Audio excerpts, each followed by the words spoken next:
सभी को जय भीम, नमो बुद्धाय। बहुत बहुत धन्यवाद भावना और मनोज जी और कमल जी इस कार्यक्रम का आयोजन करने के लिए। नागार्जुन प्रशिक्षण संस्था के जो छात्र है, एलुमनाई है, उनके द्वारा आयोजित यह बुद्ध जयंती के उपलक्ष्य में जो कार्यक्रम है ऑनलाइन, इसमें उपस्थित सभी धम्मचारी धम्मचारिणी धम्म मित्र भाई बहन, आप सब लोगों का मैं हार्दिक स्वागत करता हूं। और कुछ दिन पूर्व हमने बुद्ध जयंती मनाई। उसके लिए मैं आप सभी लोगों को बहुत सारी शुभकामनाएं देता हूं। हमारे मित्र नेपाल से भी यहाँ जुड़े हैं, तो उनका भी स्वागत करता हूं। भाई और बहनों, आज एक विशेष दिन है। रोज ही कुछ न कुछ बातें होती ही रहती है, लेकिन आज के दिन लगभग 85 वर्ष पूर्व, यानी 30-31 मई, 1-2 जून को 4 दिन में मुंबई में 1936 में एक परिषद हुई थी। और उस परिषद में परम पूज्य बोधिसत्व डॉक्टर बाबा साहब अम्बेडकर जी ने एक महत्वपूर्ण भाषण दिया था, जो काफी प्रसिद्ध हुआ। उन्होंने मराठी में भाषण दिया था, मुक्ति कौन पथे, यानी उसका हिंदी में अनुवाद धर्मांतरण क्यों, इस तरह से किया है। तो डॉक्टर बाबा साहब अम्बेडकर ने 35 में घोषणा की कि मैं हिंदू करके मैं जन्मा, लेकिन वो मेरे हाथ में नहीं था, लेकिन हिंदू करके मैं मरूंगा नहीं। और उसके 1 वर्ष पश्चात ही उन्होंने ये प्रवचन दिया, मुक्ति कौन पथे, यानी किस दृष्टिकोण से हमारी मुक्ति हो सकती है। और वहाँ वे बौद्ध धर्म की बात करते हैं, स्वतंत्र समता और बंधुता की बात करते हैं। तो अगर आप लोगों को निश्चित ही आप में से अधिकांश लोगों ने यह उनका भाषण पढ़ा होगा, सुना होगा, लेकिन मैं पुनः एक बार आप सभी लोगों से विनती करना चाहूँगा कि उस भाषण को, जो अभी ऑनलाइन पर भी मुझे लगता मराठी, हिंदी और अंग्रेजी में बहुत सारी भाषाओं में उपलब्ध है, तो उसे आप ज़रूर पढ़ें। तो आज के दिन मैं बाबा साहब के उन विचारों को नमन करता हूँ कि जिसके कारण हम में से अधिकांश लोग बौद्ध धर्म में धर्मांतरित हुए हैं। जैसे मैंने कहा कि अभी अभी कुछ दिन पूर्व हमने भारत में ही नहीं बल्कि भारत के बाहर भी त्रिरत्न बौद्ध महासंघ के जहाँ जहाँ केंद्र है और उसके अलावा भी भगवान बुद्ध की जयंती हमने मनाई है, 2565वीं जयंती। और भगवान बुद्ध के जीवन को, उनकी शिक्षा को हमने याद करने का प्रयास किया है, उस पर चिंतन किया है, उस पर कई सारे लोगों को हमने सुना है। आज का जो मेरा विषय है वह है भगवान बुद्ध का गृह त्याग, जिसे हम प्रबज्जा भी कहते हैं या महाभिनिष्क्रमण भी कहते हैं।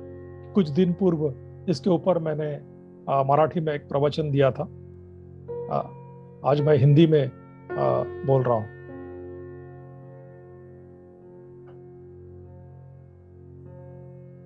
हम बौद्ध होने के नाते, या बहुत सारे अबौद्ध लोग भी, यानी जो लोग बुद्धिज्म पढ़ते हैं, बुद्ध के विचार पढ़ते हैं, उनकी शिक्षा को समझने का प्रयास करते हैं, तो भगवान बुद्ध ने जो कुछ भी शिक्षाएं दी, जिसे बुद्धिज्म कहते हैं, उससे हम बहुत सारी बातें सीख सकते हैं।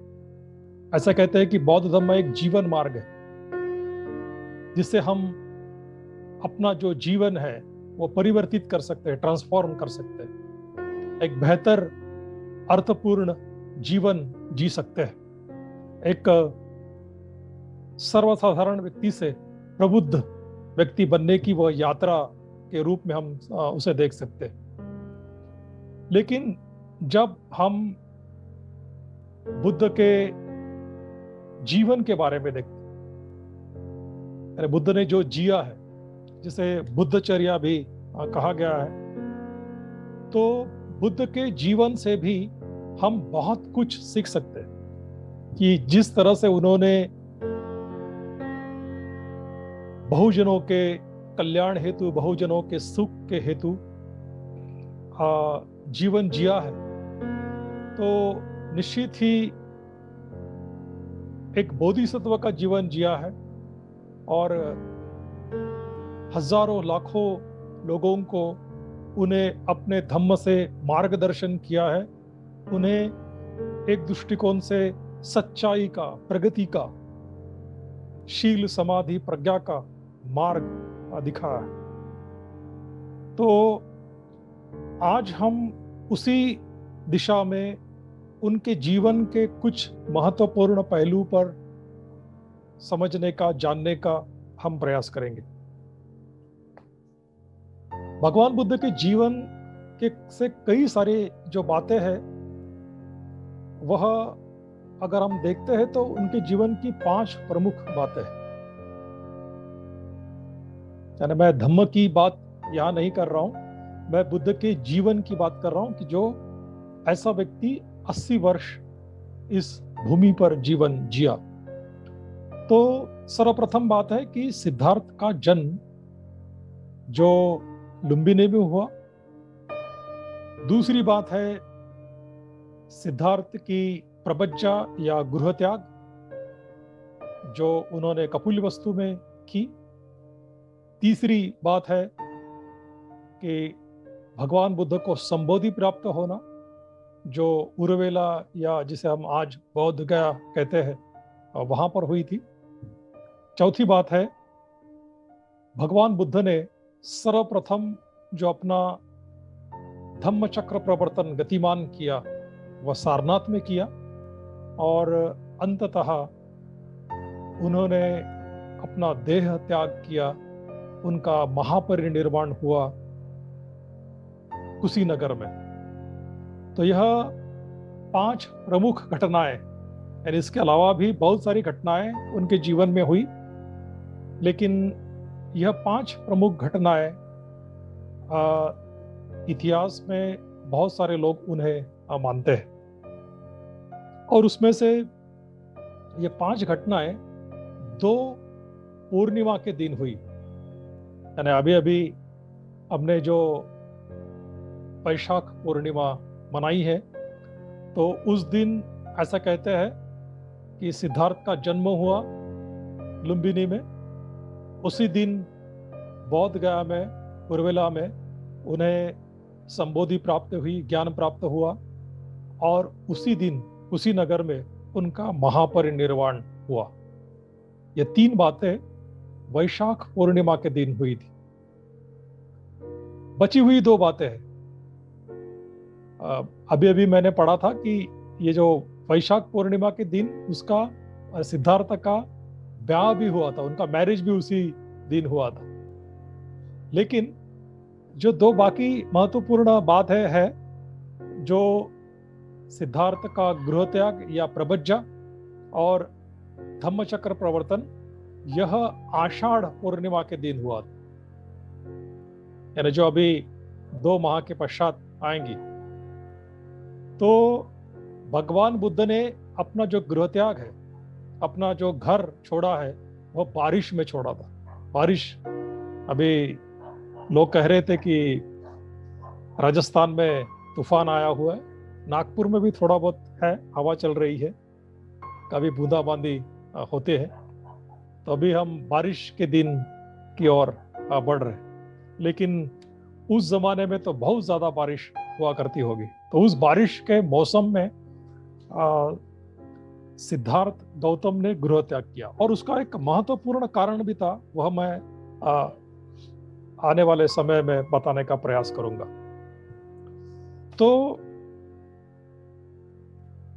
जैसे मैंने कहा कि बुद्ध के गृह त्याग को, जिसे प्रबज्जा भी कहा गया है, महाभिनिष्क्रमण कहते हैं। तो इसे महाभिनिष्क्रमण क्यों कहते हैं? हम जानते हैं कि बुद्ध एक श्रेष्ठ मानव थे। त्रिरत्न वंदना में हम उन्हें अनुत्तरो कहते हैं, जिसका अर्थ होता है कि उनके जैसा दूसरा कोई नहीं। वे एक सर्वोच्च विकसित ऐसे मानव थे। तो ऐसे विशेष व्यक्ति को हम विशेषण लगाते हैं। उनकी जो करुणा थी, उनको हम केवल करुणा पूर्ण ऐसे नहीं कहते, तो हमें उन्हें महाकारुणिक कहते हैं। उनके मैत्री को हम महामैत्री कहते हैं। उनकी शक्ति या उत्साह को हम महावीर्य कहते हैं।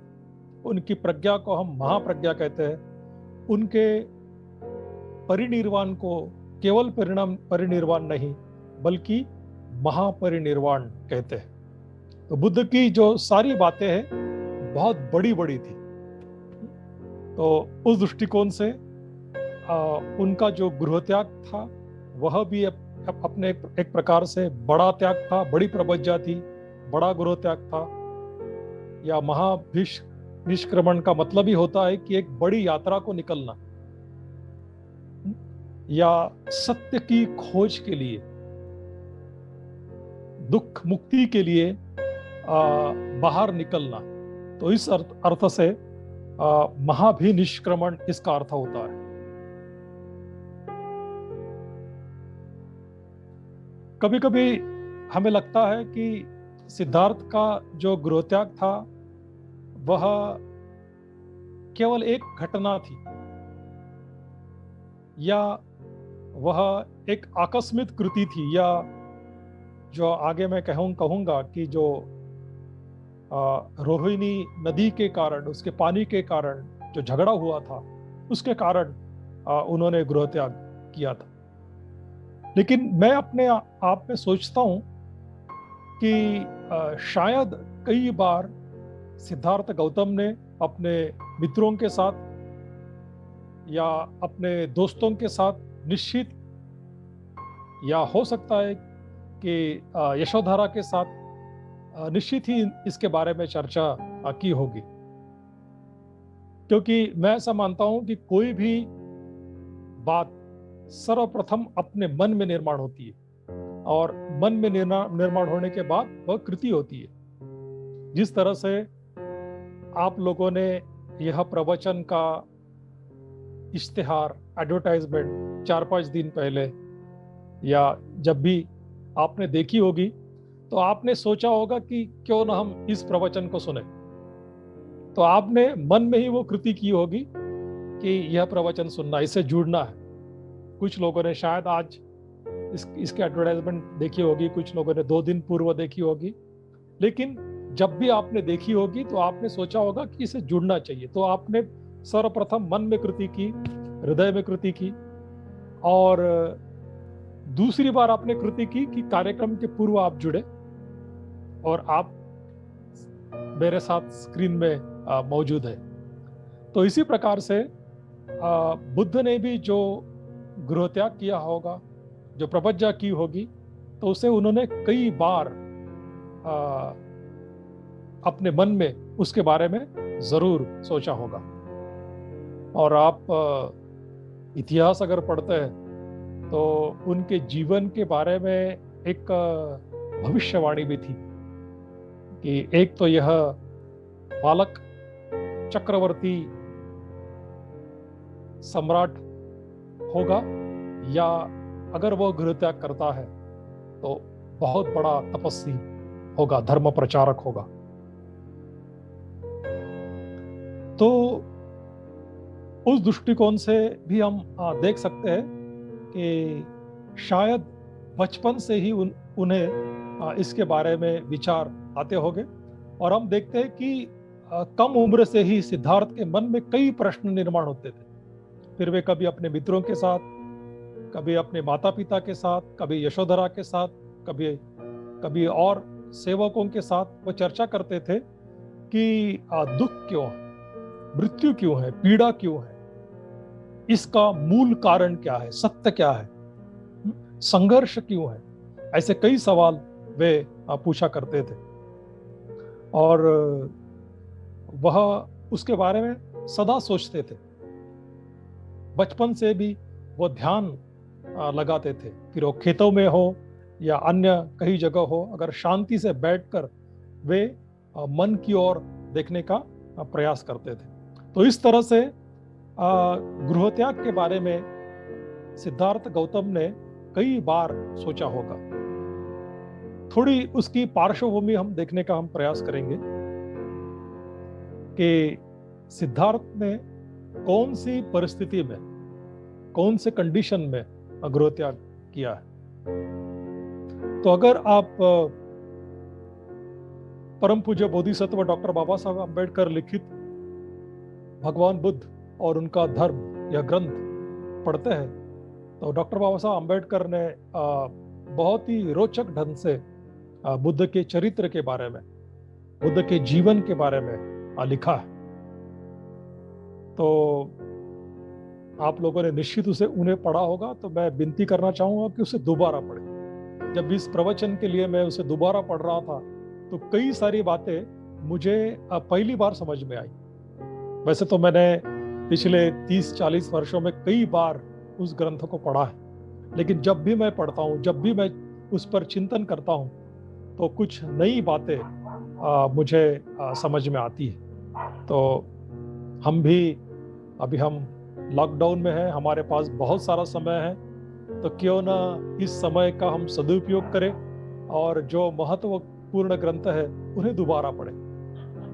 तो डॉक्टर बाबा साहब अम्बेडकर लिखते हैं कि सिद्धार्थ उम्र के 20वें वर्ष में उन्होंने शाक्य संघ की विधिवत दीक्षा ली थी, वे उसके सदस्य बने।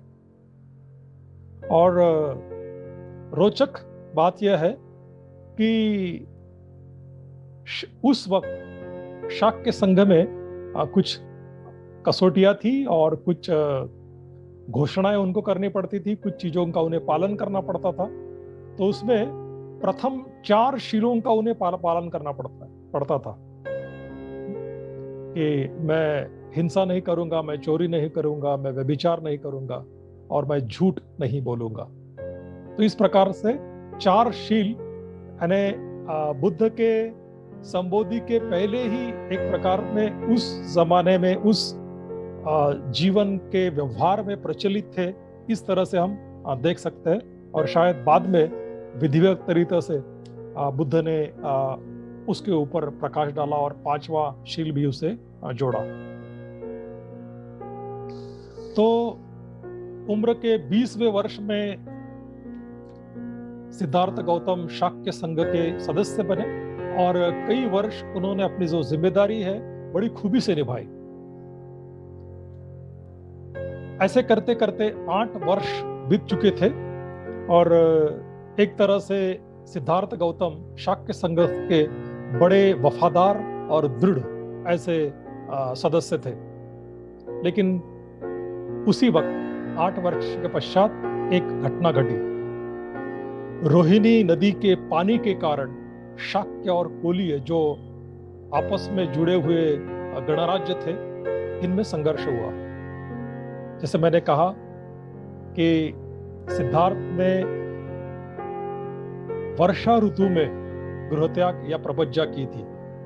आषाढ़ पूर्णिमा के दिन उन्होंने प्रपज्जा ली थी, गृहत्याग किया था। तो निश्चित ही वर्षा में भारत में नदियों को कितना पानी रहता है यह हमें पता है, और लोग खेतों के लिए उसका इस्तेमाल करते हैं। तो सर्वप्रथम नदी का पानी कौन उपयोग करेगा, इसके लिए संघर्ष हुआ शाक्य और कोलियों में। और संघर्ष इतना अधिक बढ़ा कि उन्होंने ठान लिया कि हम युद्ध करेंगे।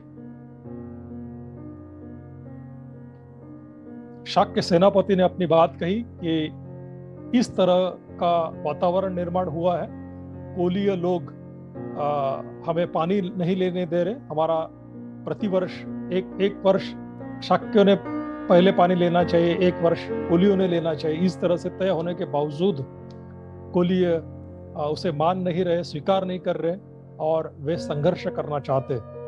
तो हमने युद्ध करना जरूरी है, ऐसा शाक्य सेनापति कहते हैं। अगर किसका विरोध हो तो वह कहे। यानी शाक्य सभा में, युवाओं की सभा में शाक्य सेनापति ने यह बात कही। सिद्धार्थ उस वक्त खड़े होकर कहते हैं कि मैं इस प्रस्ताव का विरोध करता हूं। सिद्धार्थ कहते हैं कि अभी देखिए, बुद्ध वे बनने की ही है, उसके बावजूद वे क्या कहते हैं कि युद्ध से कभी भी किसी समस्या का हल नहीं होता।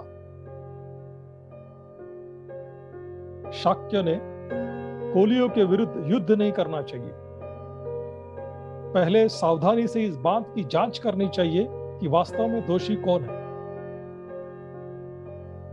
इस तरह से सिद्धार्थ गौतम बात करते हैं युद्ध के बारे में, और वे सुझाव देते हैं कि 2 व्यक्ति शाक्य की ओर से, 2 व्यक्ति कोलियों की ओर से और एक तटस्थ व्यक्ति मिलकर इस संघर्ष के ऊपर हमने चर्चा करनी चाहिए और इसे समाप्त करना चाहिए। तो यह सुनकर शाक्य सेनापति कहता है कि युद्ध करना यह क्षत्रियों का धर्म है। शाक्य सेनापति क्या कहता है कि युद्ध करना यह क्षत्रियों का धर्म है। सिद्धार्थ कहते हैं कि जहां तक मैं समझता हूं,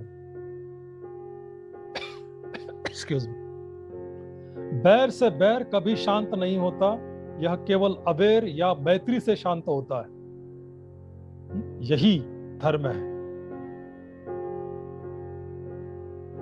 सेनापति फिर कहते हैं कि जो 20-25 वर्ष के लोग हैं वे सेना में शामिल होने के लिए तैयारी करें और युद्ध की तैयारी करें। सिद्धार्थ कहते हैं कि मैं सेना में शामिल नहीं होऊंगा तथा मैं युद्ध में हिस्सा नहीं लूंगा।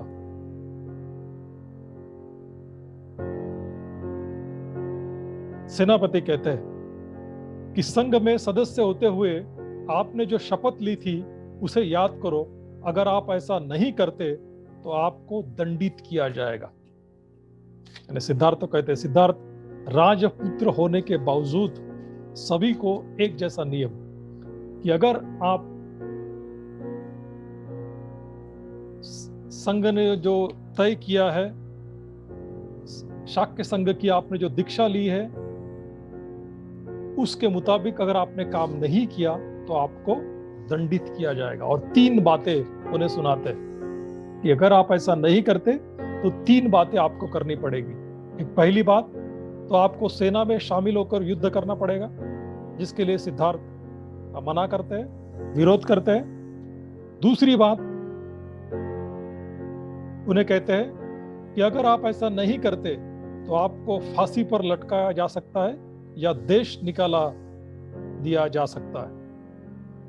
और तीसरी बात, अगर आप ये भी नहीं करते तो अपने परिवार के लोगों का सामाजिक बहिष्कार और उनकी खेती संपत्ति की जप्ती के लिए राजी होना। सिद्धार्थ इसके बारे में विचार करते, पहले ही वे सेना में शामिल होकर युद्ध में हिस्सा लेने से मना करते और अपने परिवार के बारे में सोचते कि मेरे कर्म का परिणाम मेरे परिवार के ऊपर क्यों, उसके ऊपर अन्याय क्यों। तो यह सोचने के बाद सिद्धार्थ कहते हैं कि ठीक है, मैं परिव्राजक बन सकता हूं और देश बाहर जा सकता हूं। यह भी एक प्रकार का देश निकाला हो सकता है। और वे कहते हैं कि मैं वचन देता हूं कि चाहे मेरे माता पिता उसकी अनुमति दे या ना दे, मैं तुरंत देश छोड़कर चला जाऊंगा।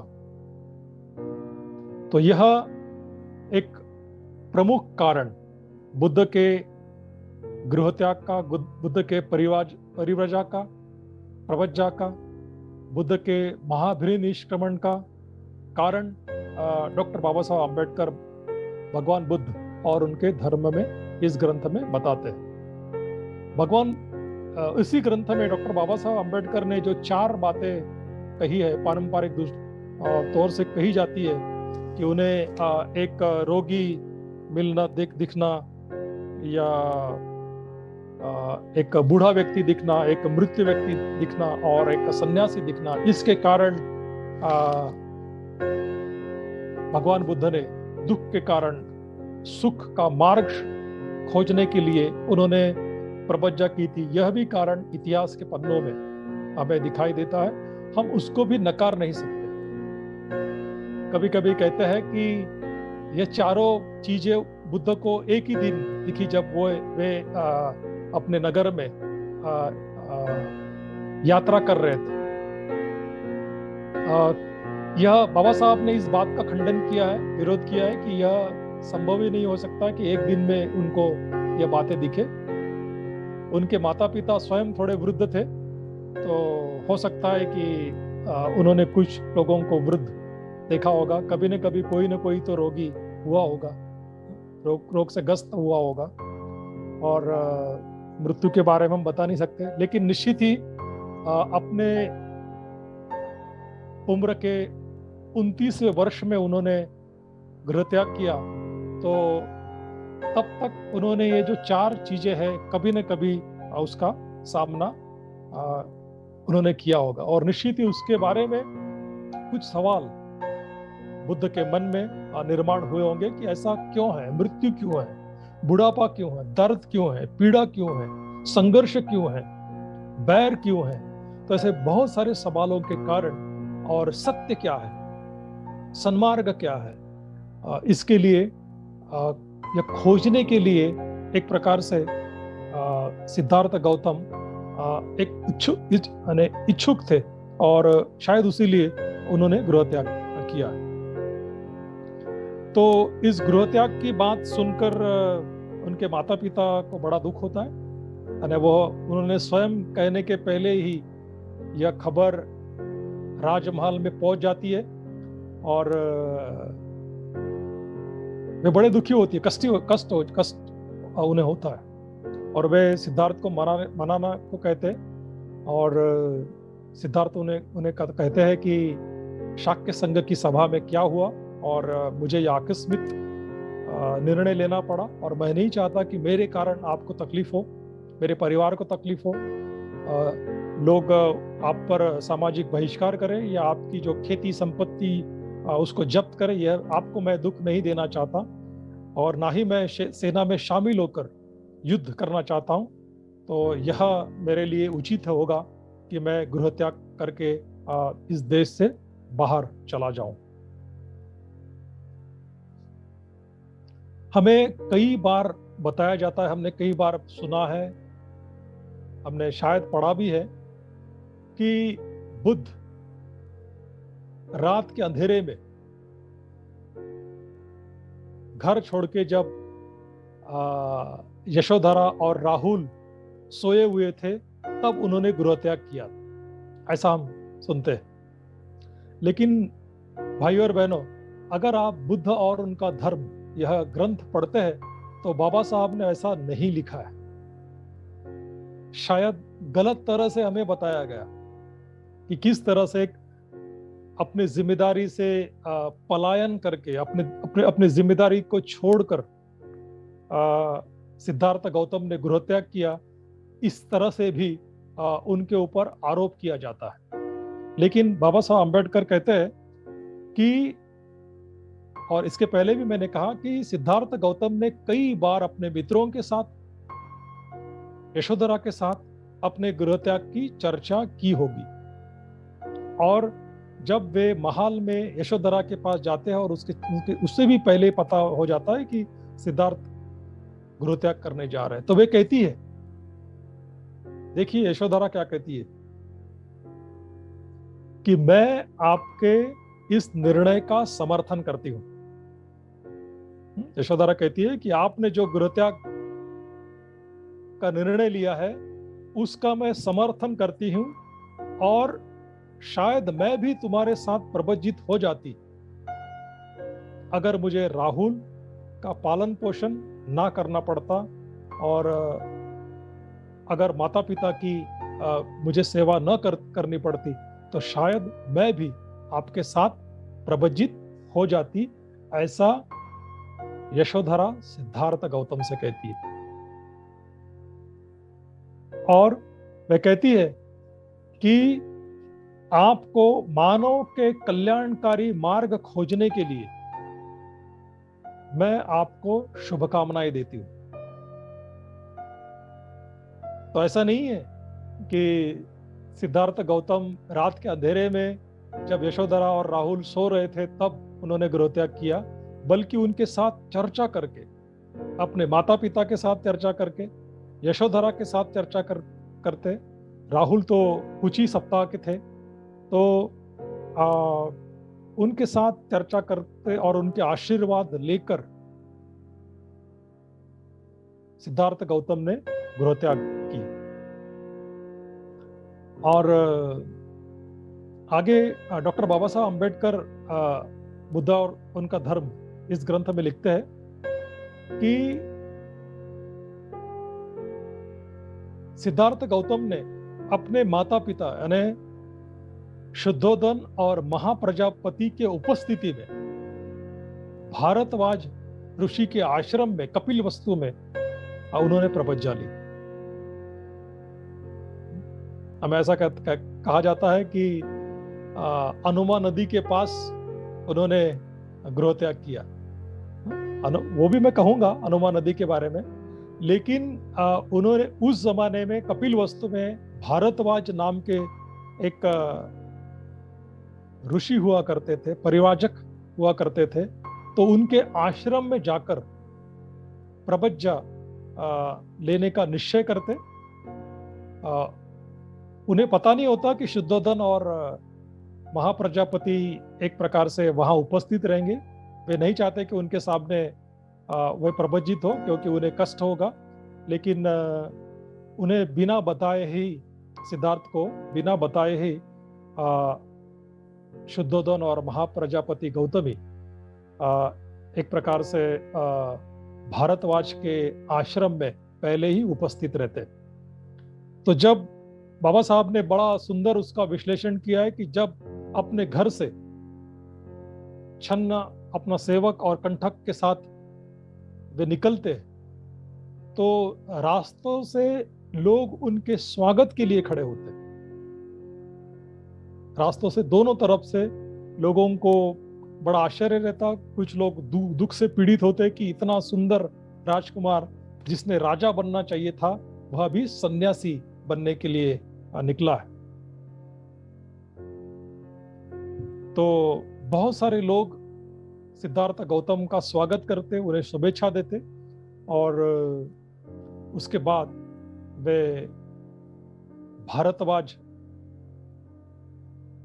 परिवाजक के आश्रम में वे जाते, और वहां भारद्वाज उन्हें एक प्रकार से श्रमण की, परिवाजक की दीक्षा देते हैं। उन्हें एक प्रकार से साधारण वस्त्र वहां देते हैं, उनका मुंडन करते हैं, और एक प्रकार से वहां वे दीक्षित होते हैं। वो दीक्षा लेने के बाद वे वहां से, क्योंकि उन्होंने कहा होता है कि मैं यह देश छोड़ के जाऊंगा, कपिलवस्तु छोड़ के जाऊंगा, तो वे राजगृह मगध की ओर प्रयाण करते, और कपिलवस्तु और जो मगध की जो सीमा होती, वहां रोहिणी नदी होती है, वहां तक वे अपना सेवक छन्न और घोड़ा कंठक के साथ वे वहां जाते, और बाद में उन्हें वहां से वे वापस कपिलवस्तु भेज देते और आगे स्वयं अकेले निकलते। अपनी उम्र के 29वें वर्ष में, यानी आषाढ़ पूर्णिमा के दिन, ये सारी घटनाएं घटित होती है। अपने आप में यह करना साधारण कार्य नहीं है। गृहत्याग करना यह कोई साधारण घटना नहीं है। एक बड़ा धैर्य, एक बड़ा धाड़स, एक बहुत बड़ा मन हमें उसके लिए चाहिए होता है। तो सिद्धार्थ ने गृह त्याग किया, सिद्धार्थ ने घर छोड़ा। तो एक प्रकार से कौन सी बातों के ऊपर उन्होंने काम किया, कौन सी बातें घटी है? तो तीन प्रमुख बातें उनके गृह त्याग से घटी हुई। सबसे पहले कि एक तो उन्होंने गृह त्याग किया, घर छोड़ा। अभी हम भी सभी लोग लॉकडाउन में है। मुझे पता नहीं राजस्थान में लॉकडाउन है या नहीं, लेकिन हमारे नागपुर में तो लॉकडाउन है, महाराष्ट्र में लॉकडाउन है। तो लोग घर में रह रह के ही ऊब गए, बोर हो गए। उनके लगता है कि घर के बाहर निकलना चाहिए। तो हमारा घर के बाहर निकलने का कारण हमारा ऊब जाना है। सत्य की खोज नहीं करना है। हम भीतर कुछ तो भी, बाहर कुछ तो भी पाना चाहते हैं, हमारा मनोरंजन करना चाहते हैं, अपने आप को एक प्रकार से इंडल्ज करना चाहते हैं। लेकिन निश्चित ही सिद्धार्थ गौतम भी ऊब गए होंगे कि उन्होंने जो संपत्ति देखी, ऐश आराम देखा, और वे सत्य पाना चाहते थे। तो इसलिए उन्होंने गृह त्याग किया, और उसका कारण भी हमने देखा, उसकी पार्श्वभूमि भी हमने देखी। पपज्जा सूत्र में ऐसा बुद्ध कहते हैं कि परिवार या घर, इसमें बड़ा संघर्षपूर्ण जीवन होता है। हमेशा हमें संघर्ष करना पड़ता है, और हम भी देख रहे हैं कि कितना संघर्ष होता है। यानी झगड़ा नहीं होता, लेकिन सदा कुछ ना कुछ होते ही रहता है घर में। हम चाहते वैसा हम नहीं कर सकते, पूरी तरह से हम स्वतंत्र नहीं है। या हम जिन लोगों के फिर साथ रहते हैं, फिर हमारे पति हो, पत्नी हो, बच्चे हो, अन्य रिश्तेदार हो, सभी लोगों के साथ सदा हम सुसंवाद में रहेंगे, ऐसा नहीं होता। तो उस सूत्र में, प्रपज्जा सूत्र में कहते हैं कि परिवार में, घर में जीवन बड़ा संघर्षपूर्ण होता है, जबकि जो प्रपज्जा है, गृह त्याग है, वह खुले आकाश जैसा है। घर में हम बंद कर रहते हैं। जैसे मैंने कहा कि कोरोना काल में भी हमें लग रहा है कि हम एक तो जकड़ गए, हम बंद गए घर में। हम विमुक्त होना चाहते हैं, हम बाहर जाना चाहते हैं, फ्रीडम हम एक्सपीरियंस करना चाहते हैं। तो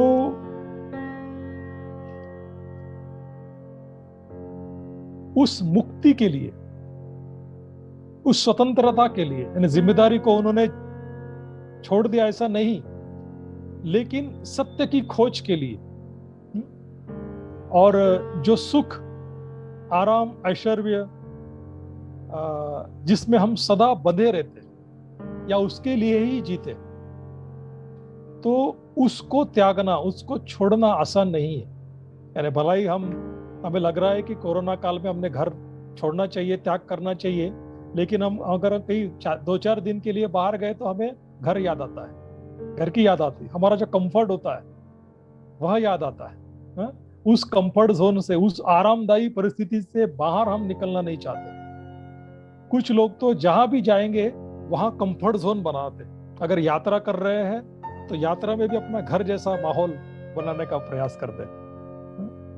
तो हम जहां भी जाएंगे वहां एक प्रकार से अपना घर, अपना कंफर्ट जोन बनाने का प्रयास करते हैं। बुरा नहीं है, लेकिन जो भी वास्तविकता है, जो भी परिस्थिति है, उसको हमने स्वीकारना चाहिए। तो हम परिवार, आराम, ऐश्वर्य, प्रदेश, प्रतिष्ठा, संपत्ति, इसमें आसक्त होते रहते, और यही मेरा जीवन है ऐसा हम मानते हैं। अकेला रहना, असुरक्षित रहना हमें एक प्रकार से कठिन लगता है, भयभीत लगता है, लेकिन यही एक प्रकार से जीवन की वास्तविकता है। लोगों के बीच भी हम अकेले हैं, परिवार के बीच भी हम अकेले हैं, क्योंकि एक प्रकार से हम हमारे मन के जो भी हमें घटता है उसके कारण हम हैं। जो भी हम कर्म करते हैं उसके कारण हम हैं। जो भी हमारी मानसिकता होती है उसके अधिकांश कारण हम हैं। और इस दृष्टिकोण से और हमें ही बदलना पड़ता है। कोई हमें परिवर्तन नहीं ला सकता उस दृष्टिकोण से भी। फिर वो परिवार हो, भीड़ हो, प्रदेश हो, हम अकेले हैं। यह एक प्रकार से जीवन की वास्तविकता है। हम अकेले जन्मे और अकेले इस दुनिया से छोड़ के जाएंगे, हमारे साथ कोई नहीं आने वाला। तो जीवन यह अकेला है, ऐसा हम समझ सकते हैं। चल, जो गाना है ना, चल अकेला तेरा मेला पीछे छूटा राही चल अकेला, वैसा ही है कि मेले में है, लोगों में है, लेकिन हमें अकेले ही चलना है। जीवन की राह में हमें अकेले ही चलना है। कुछ लोग, हो सकता है कि जैसे अभी कोरोना के काल में कुछ लोग, कुछ परिवार के लोग, कुछ रिश्तेदार हमसे छूट गए, हम कुछ नहीं कर पाए। कभी कभी तो हम किसी की अंत यात्रा में भी नहीं जा पाए। ऑनलाइन पर ही हमने अंत यात्राएं की, ऑनलाइन में ही हमने पुण्यानुमोदन कार्यक्रम किए। तो इस तरह से हम लोगों की सांत्वना भी नहीं कर पाए। तो इस दृष्टिकोण से हम देख सकते हैं कि कोरोना काल में भी हमें यह एक प्रकार से अनुभूति आई हुई है कि इस दुनिया में हम अकेले हैं और इसका सामना हमने करना चाहिए। अगर हम मानसिक दृष्टिकोण से सुदृढ़ है, बलशाली है, मजबूत है, तो हम इस अकेलेपन का, इस खालीपन का सामना कर सकते हैं। सुख बाहर नहीं है, सुख लोगों में नहीं है। यानी सारी दुनिया सुख बाहर ढूंढती है, लोगों में ढूंढती है, घर में ढूंढती है, परिवार में ढूंढती है, चीजों में ढूंढती है, पद प्रतिष्ठा में ढूंढती है। सुख बाहर नहीं है। अभी कोरोना ने हमको सिखा दिया कि कितना भी पैसा हो हमारे पास कोई काम का नहीं, कितना भी बड़ा घर हो कोई काम का नहीं। हम छोटे घर में भी रह सकते हैं, कम पैसे में भी रह सकते हैं, कम संसाधन में भी रह सकते हैं। तो फिर इतना बड़ा दिखावा क्यों है? तो ये इसीलिए है कि हम जो सुख है, आनंद है, वो बाहर ढूंढ रहे, बल्कि सुख और आनंद हमारे भीतर है। बुद्ध ने हमें वो सिखाया। यानी सिद्धार्थ गौतम जब संबोधि प्राप्त करने के थे, उन्हें पता नहीं था कि सुख कहाँ है। संबोधि के पश्चात उन्हें ज्ञात हुआ और उन्होंने वह मार्ग हमें दिखाया। अत्तदीप भवो, या अत्था ही अत्थनो नाथो। आपके नाथ आप स्वयं है, आपके दीप आप स्वयं है। तो उस दृष्टिकोण से हमने ही हमारा दीप बनना चाहिए, हमने ही हमारा स्वयं का प्रकाश बनना चाहिए।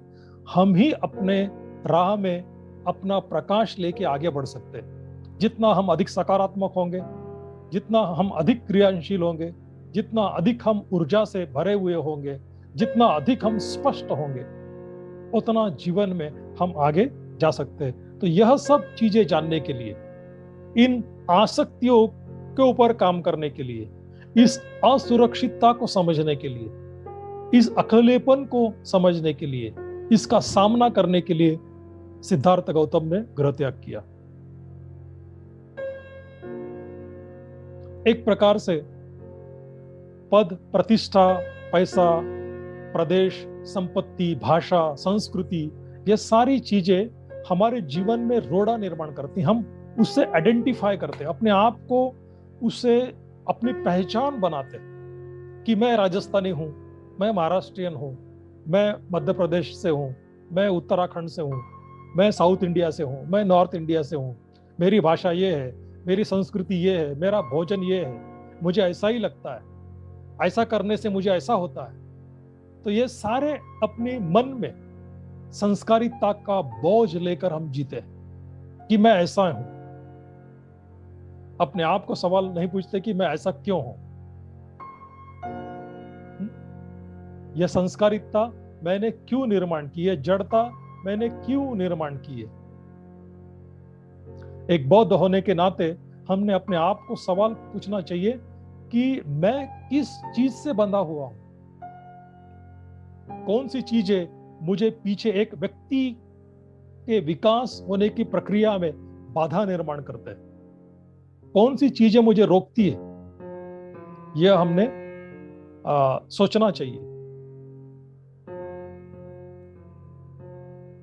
जब भी मैंने यात्रा का उदाहरण बताया था कि लोग यात्रा करते वक्त भी हो, फिर वो हवाई जहाज की यात्रा हो, ट्रेन की यात्रा हो, बस की यात्रा हो या और कोई यात्रा हो, घर बनाते हैं, वहां पर कंफर्ट जोन बनाते हैं। अगर अपने सीट पे कोई दूसरा बैठ गया तो चलो उठो उठो, यहाँ से हमारी सीट है। जबकि अपना ऐसा ऐसा ऐसा लगता है कि हमने खरीद ली है, ट्रेन ही खरीद ली है। अरे हम कुछ समय के राही हैं, हमने क्यों लोगों से झगड़ा मोल लेना चाहिए। एक कहानी मुझे इस सिलसिले में याद आती है। एक बार एक बस में एक दो महिलाएं यात्रा कर रही थी। एक युवा थी और बहुत अच्छे कपड़े पहन के थी, और दूसरी एक सर्वसाधारण महिला थी, वो भी बैठी थी। जो सर्वसाधारण महिला थी, थोड़ी सी उम्र से बूढ़ी नहीं थी लेकिन थी। तो उस बीच एक बहुत गंदी बूढ़ी औरत बस में चढ़ती है, और वह महिला जो मध्यम आयु की महिला होती है उसके पास बैठती है। उस बूढ़ी महिला के कपड़ों से बदबू आती है। उसके पास एक बहुत बड़ा गठरी होती है कपड़ों की, और वो भी अपने पैरों के ऊपर लेकर बैठती है। ये सारा दृश्य जो युवा महिला होती है, सुंदर कपड़े पहने होती है, वो देखती है और उसे बहुत आश्चर्य लगता है। वो उस महिलाओं को अपने आप से दूर करती है। उस महिलाओं को, तरुण महिलाओं को, युवा महिलाओं को उस बूढ़ी महिला की एक प्रकार से घिन आती है। उसको वो टालने का प्रयास करती है। लेकिन जो दूसरी मध्यम वर्ग की महिला होती है वो बहुत शांति से बैठी रहती। थोड़ा देर के बाद वो जो बूढ़ी महिला होती है, जिसके कपड़े गंदे, मैले, बदबूदार होते हैं, वह आगे वाले स्टॉप पे वो उतर जाती। तो ये युवा महिला उस मध्यम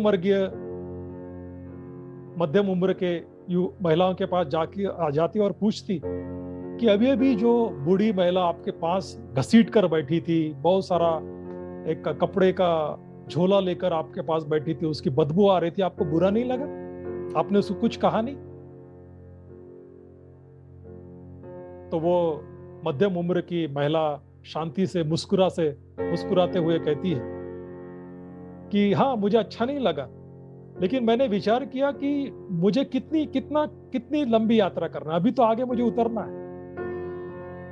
तो अगर इतने छोटे समय में अगर उससे मैं झगड़ा करूं या उसको भला बुरा कहूं, तो उसकी भी यात्रा एक प्रकार से एक नकारात्मक हो जाएगी, उसकी मानसिकता खराब हो जाएगी और मेरी भी मानसिकता खराब हो जाएगी। तो क्यों इतने कम समय के लिए अपनी मानसिकता खराब करें?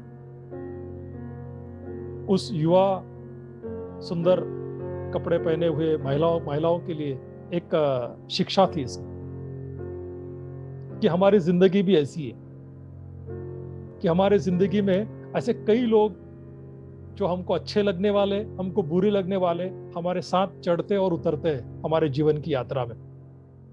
जो अच्छे लगते हैं उनसे हम अच्छा व्यवहार करते हैं, या हम सदा चाहते हैं कि हमारे साथ अच्छे लोग ही रहे। लेकिन इस जीवन की यात्रा में कभी कभी बुरे लोग भी, बुरे यानी हमें अच्छे नहीं लगते, वो बुरे नहीं होते, हमें अच्छे ही नहीं लगते, ऐसे लोगों का भी हमारे साथ सामना हो सकता है। अगर हम उनसे उलझ गए, अगर उनको हमने भला बुरा कहा, अगर हमारी संस्कारिता के कारण, हमारी कंडीशनिंग के कारण उनको हमने गलत दृष्टिकोण से देखा और हम पीड़ित हुए और उनको भी भला बुरा कहा, तो एक प्रकार से दुख हम स्वयं निर्माण करेंगे। हमारे दुख के हम स्वयं कारण होंगे। तो हमने हमारे जीवन की यात्रा के बारे में सोचना चाहिए। अभी कोरोना के कारण हमारे कौन जीवित रहेगा और कौन इस दुनिया से चला जाएगा हमें पता नहीं। हमारे कई धर्मचारी, धर्मचारिणी, धम्म मित्र, भाई बहने, बहुत सारे परिवार के लोग, रिश्तेदार कुछ दिन पहले थे, कुछ माह पहले थे, आज नहीं है हमारे साथ। हम भी नहीं रहेंगे। इसलिए जो भी हमारे पास समय है, उस समय का हमने सदुपयोग करना चाहिए। उस समय में हमने अपने झगड़े खत्म करने चाहिए। हमने एक दूसरों के साथ अच्छा व्यवहार करना चाहिए। हमने जो हमारी आदतें हैं, संस्कारिता है, नकारात्मकता है, उसका हमने त्याग करना चाहिए। हमारी जो भी परिवार की संस्कारिता है, जड़ संस्कारिता है, प्रांत की संस्कारिता है, भाषा की संस्कारिता है, जो भी चीजें हमारे व्यक्ति बनने के राह में रोड़े निर्माण कर, मैं आपको घर छोड़ने को नहीं कह रहा हूं। सिद्धार्थ ने जिस तरह से घर छोड़ा, उस तरह से गृहत्याग करने की हमको जरूरत नहीं है। लेकिन गृहत्याग का मतलब होता है कि जो चीजें हमारे प्रगति में बाधा निर्माण करती है, रोड़े निर्माण करती है, जो हमारी विमुक्ति की राह में, स्वतंत्रता की राह में रोड़े निर्माण करती है, उसका त्याग करना। एक बार पूज्य ऑर्गेन संघरक्षी जी को सवाल पूछा गया कि धार्मिक व्यक्ति विकसित हो रहा है, उसके लक्षण क्या है?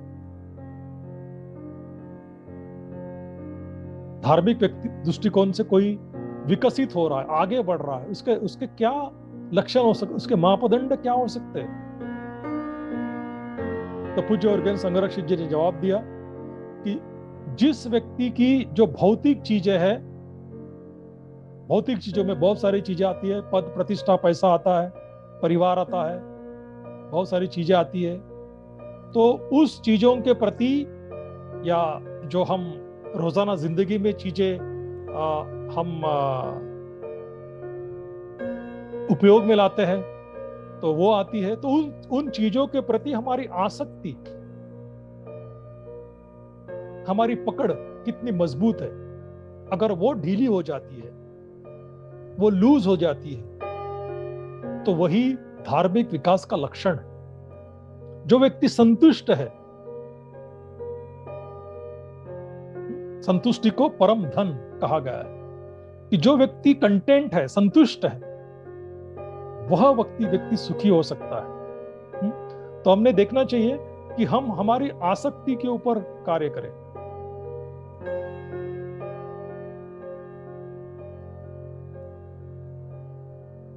तो इस प्रकार से सिद्धार्थ गौतम ने सर्वप्रथम इस आसक्ति पर काम किया।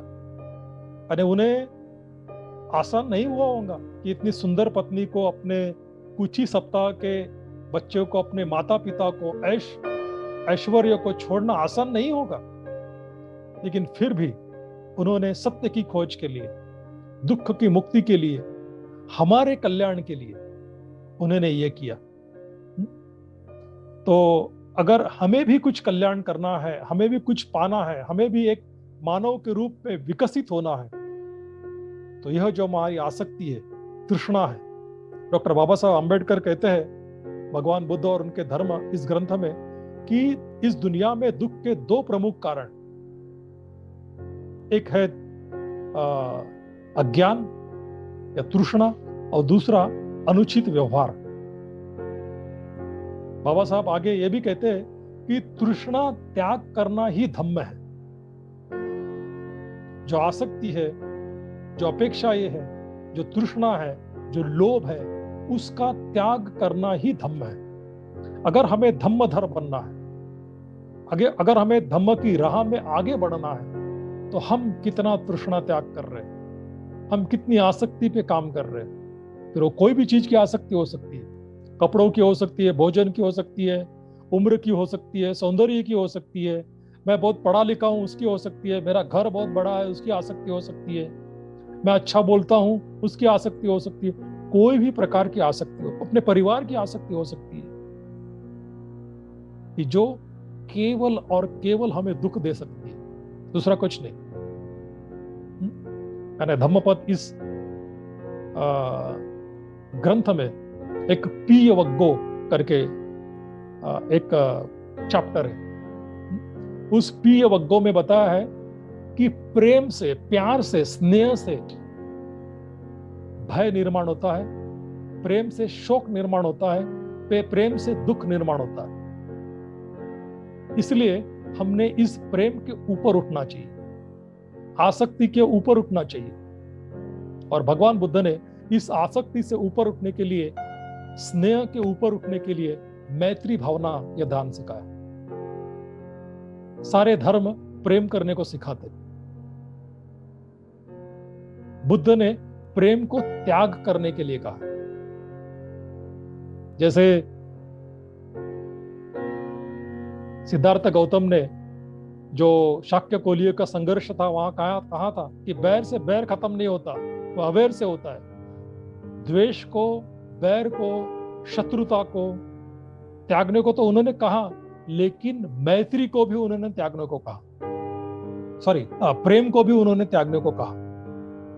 तो प्रेम और शत्रुता, स्नेह और बैर दोनों एक प्रकार से मैत्री के शत्रु है, यह बुद्ध ने कहा है। बुद्ध ऐसे पहले इंसान इस जगत में थे कि उन्होंने निस्वार्थ प्रेम की बात कही, मैत्री की बात कही, कल्याण मित्रता की बात कही। तो वह कल्याण मित्रता, वह मैत्री, फिर वो परिवार में, हमारे समाज में, रिश्तेदार में हमने निर्माण करने का प्रयास करना चाहिए। हमारे माता पिता के साथ, पति पत्नी हो, भाई बहन हो, पुत्र हो, सभी लोगों से मैत्रीपूर्ण बंधुता का व्यवहार हमने करने का प्रयास करना चाहिए। तो यह शिक्षा बुद्ध के गृह त्याग से हम सीख सकते हैं। तो जैसे मैंने कहा कि शुद्धोधन और महाप्रजापति गौतमी इनके उपस्थिति में भारद्वाज के आश्रम में उन्होंने, सिद्धार्थ गौतम ने परिव्राजक की दीक्षा ली और फिर छन्न अपना सेवक और कंठक को लेकर वे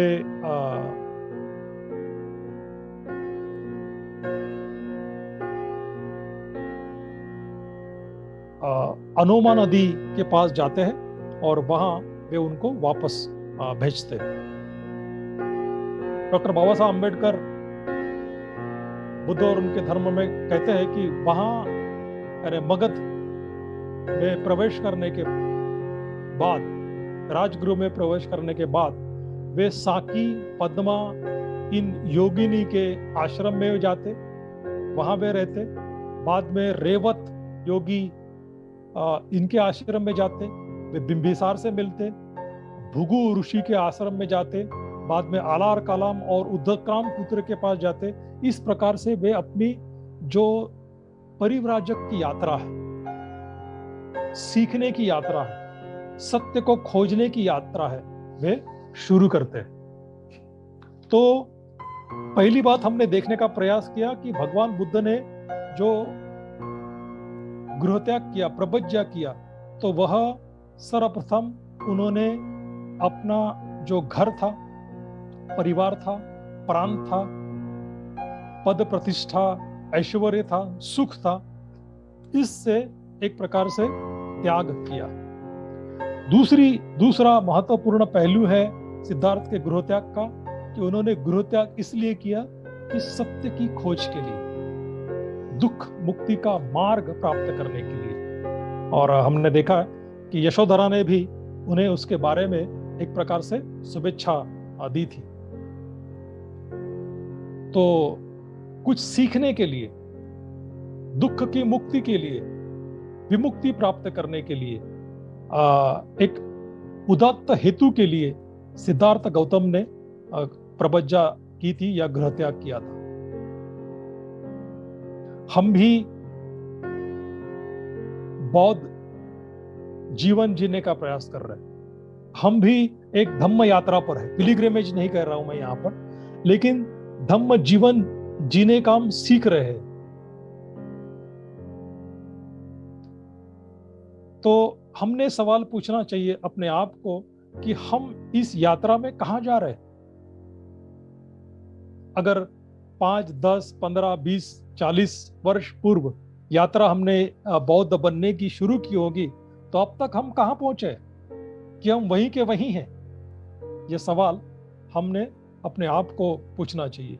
क्या हम कुछ सकारात्मक सीख रहे हैं? क्या हम कुछ ऊंचा सीख रहे हैं? क्या हम अपने आप में परिवर्तन कर रहे हैं? क्या हम एक कनिष्ठ उत्क्रांति से, जिसे हम लोअर इवोल्यूशन कहते हैं, उससे हम उच्च उत्क्रांति की ओर, एक अच्छा व्यक्ति बनने की ओर हम प्रयास कर रहे हैं? क्या हम में कुछ परिवर्तन हो रहा है? क्या हमारा जो बदल है वो हमारे परिवार के लोग, मित्र जिनके साथ रहते हैं, वे अनुभव कर रहे हैं? ये सवाल अपने आप में स्वयं को पूछना चाहिए। गृह त्याग करते वक्त, सत्य की खोज करते वक्त सिद्धार्थ ने कहा कि मैं संसार से कलह से आहत हुआ हूं। सिद्धार्थ कहते हैं कि मैं संसार से कलह से आहत हुआ हूं। जो ईर्ष्या है, स्पर्धा है, संघर्ष है, उसे मैं आहत हुआ हूं, मुझे क्षति पहुंची है, ठेस पहुंची है। मैं शांति की खोज में हूं। मैं इस दुख का अंत करने के बदले इस पृथ्वी का तो क्या, दिव्य लोक का भी राज्य नहीं चाहूंगा। हम भी कई बार कई सारे चीजों से आहत होते, दुखी होते, पीड़ित होते, लेकिन वो पीड़ा कुछ देर के लिए रहती, फिर हम जैसे के वैसे हो जाते, भूल जाते हैं कि हम कभी पीड़ित थे। उसके ऊपर उठने का हम प्रयास नहीं करते। अभी इस कोरोना के कारण, जैसे मैंने कहा कि बहुत सारे लोग हमसे बिछड़ गए, तो हमें बहुत दुख हुआ, पीड़ा हुई, कुछ देर के लिए हुआ, बाद में हम जैसे के वैसे हो गए। क्या हमने सोचा कि मृत्यु हमें क्या सिखा रहा है? क्या हमने देखा कि इस मृत्यु से मैं क्या सीख सकता हूं, मैं क्या परिवर्तन अपने आप में ला सकता हूं? शायद कुछ लोगों ने सोचा भी होगा। तो हम भी आहत होते हैं, हम भी पीड़ित होते हैं, हम भी शांति चाहते हैं, लेकिन ये सुख शांति हम बाहर ढूंढते हैं, जो हमने भीतर ढूंढने का प्रयास करना चाहिए। हमारी यात्रा बाहर नहीं बल्कि भीतर होनी चाहिए, अपने आप को जानने के लिए होनी चाहिए। तो वह चीज, अपने आप को जानने की जो कला है, फिर ध्यान के माध्यम से, शील के माध्यम से, प्रज्ञा के माध्यम से बुद्ध ने हमको सिखाई। उन्हें वह मार्ग खोजने के लिए बहुत कष्ट करने पड़े, लेकिन हमें इतने कष्ट करने नहीं पड़ते। उन्होंने हमको रेडीमेड सिखा दिया है, पता है, लेकिन इसके बावजूद घर में बैठे हम ये जो सीख रहे हैं उसका हम अमल नहीं करते, हमें परिवर्तन नहीं लाते। आखिरी बात मैं कहना चाहूंगा कि सिद्धार्थ के गृह त्याग से हम और क्या सीख सकते हैं। सिद्धार्थ गौतम की जो प्रपंचा है, उससे हम क्या सीख सकते हैं? गृह त्याग तो किया, लेकिन उसके बाद भी अलार कलाम और उदक राम पुत्र के पास वे गए, और उसके बाद वह 5 परिव्राजक, इनके साथ कठोर तपश्चर्या उन्होंने की।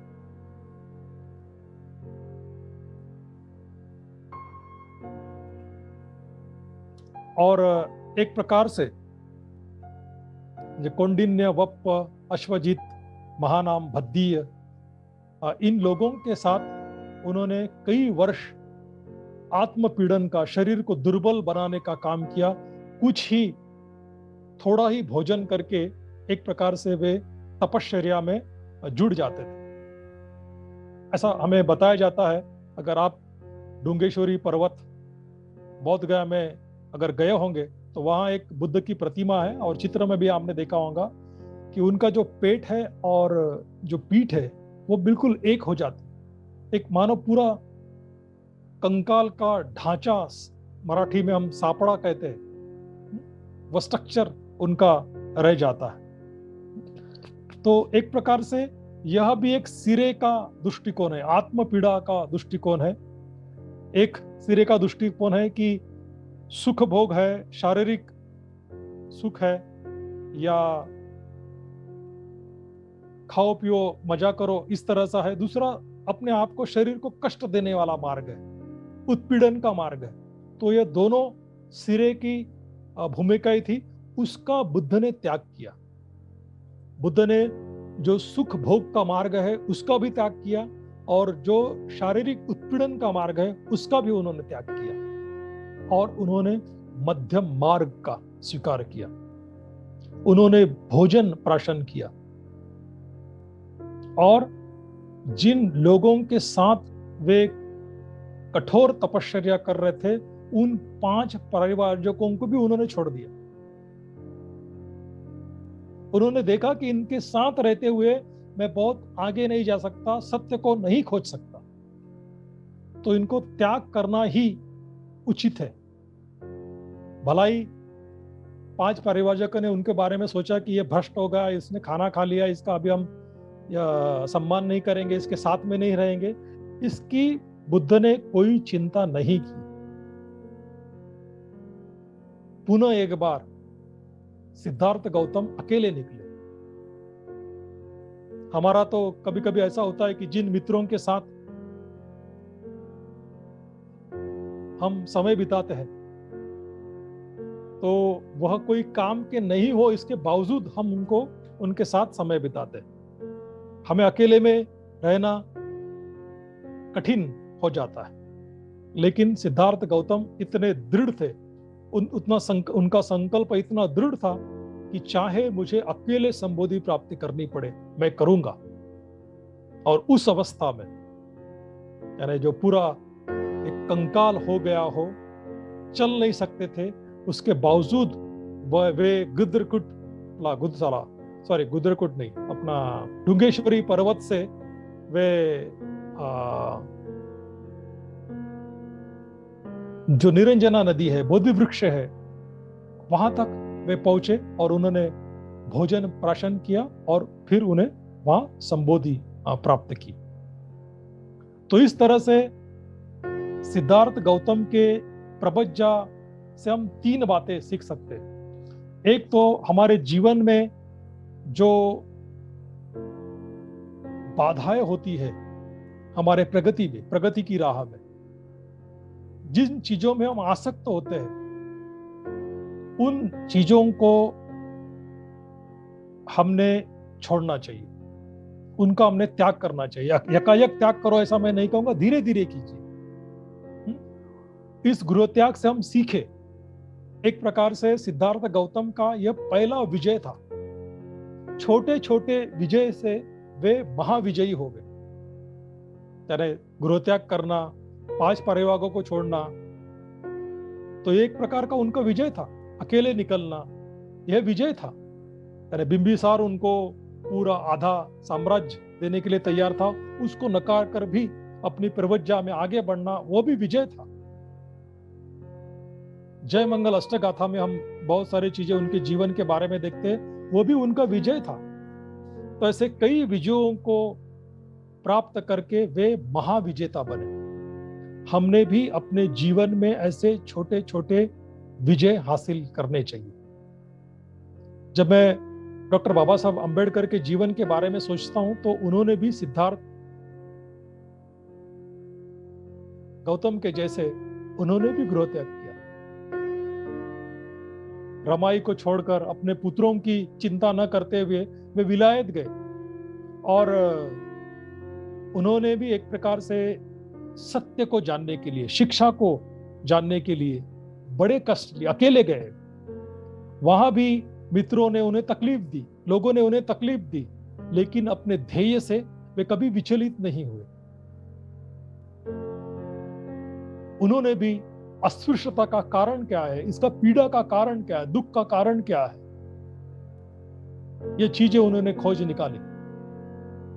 और फिर एक एक करके, फिर वो मनुस्मृति दान हो, चौदार तालाब का सत्याग्रह हो, या आलार का काला मंदिर का सत्याग्रह हो, या फिर आज ही के दिन उन्होंने जो महापरिषद मुंबई में मुक्ति कौन पथे का उनका भाषण हो, एक के बाद एक चीजें उन्होंने की और धीरे धीरे वे भी विजयी होते गए और हमें भी उन्होंने विजयी बनाया।